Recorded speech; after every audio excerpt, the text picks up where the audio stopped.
Представники двох конфесій посварилися. Отак от. Прямо біля духовної будівлі. Це ж треба.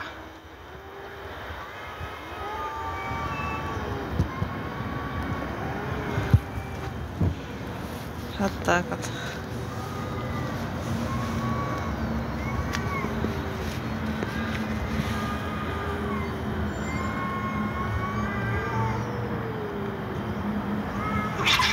От вам, будь ласка, мир.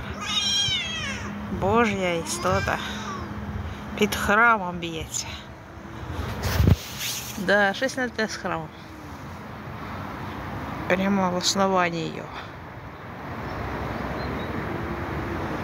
Сірий перемагає рижого. Скільки у цього пуха літає.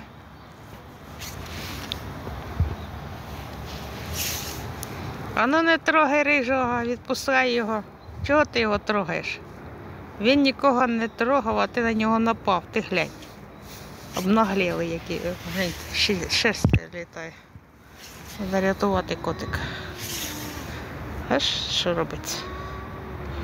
Як він його зашманав. От вам духовні скрепи, ребята. Замисліться. Піду врятувати. А ну, брось! Ну не трогай рижу. А то я тобі дам. Да, пожалуйста. Вот так вот.